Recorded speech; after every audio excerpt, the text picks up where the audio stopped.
Hello friends, आज आपण ताकाची कढी कशी बनवायची ते पाहूया। त्यासाठी लागणारे साहित्य हे मी ताक घेतलेलं आहे। ताक जर पातळ जास्त असेल तर थोडंसं डाळीचं पीठ किंवा ज्वारीचं पीठ तुम्ही लावू शकता। एक चमचा ते 1.5 चमचा आलं लसणाची पेस्ट, 4 हिरव्या मिरच्या, कढीपत्ता आणि बारीक चिरलेली कोथिंबीर। फोडणीसाठी साहित्य पाहूया। हिंग, हळद, मोहरी व जिरे। आणि हे मी मेथीचं पाणी तयार केलेलं आहे। मेथी बारीक केलेली आहे मी आणि ते थोडा वेळ पाण्यात भिजत घातलेले आहे। जर पावडर नसेल तर तुम्ही अख्खे मेथी भिजत घातले तरी चालतात। आता आपण ही फोडणी देऊया याला।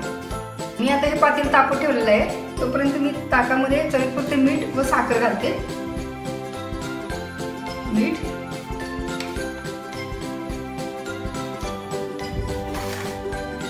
थोडीशी साखर,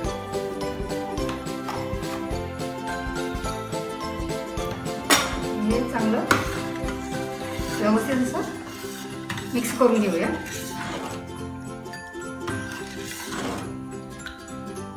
आता आपली तापलेलं आहे भांड।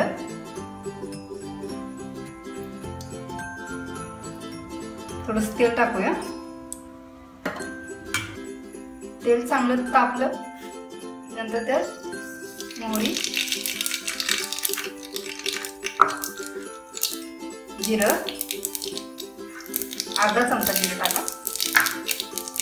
लगेच तेलामध्येच हिंग टाका फोडणीला, छान वास येतो। कढीपत्ता,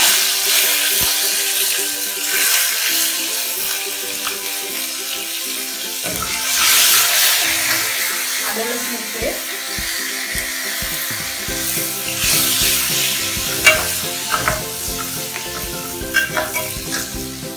परतलं नंतर याच्यामध्ये मेथीची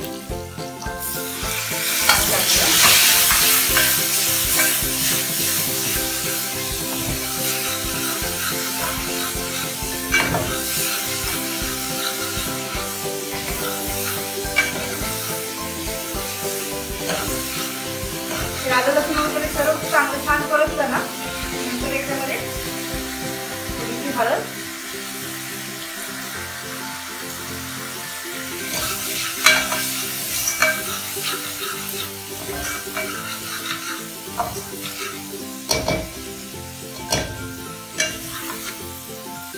नंतर याच्यामध्ये हे ताक घालूया।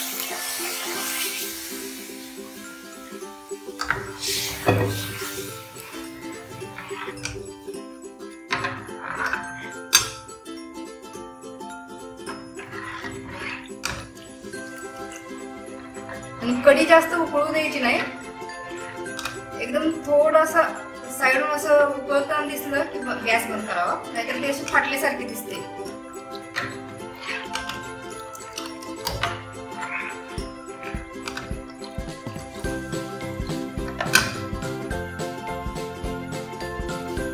त्याच्यामध्ये बारीक कोथिंबीर टाकूया।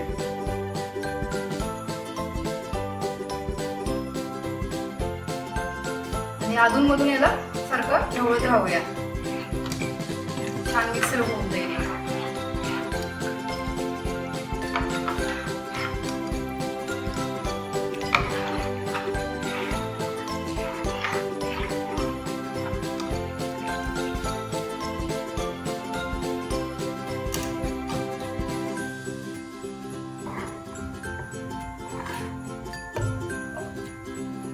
आता हे बघा, हे असे झालेले आहे। म्हणजे साइडून थोडी थोडी अशी उकळत आलेली दिसली की गॅस बंद करा। ही झाली आपली कढी तयार।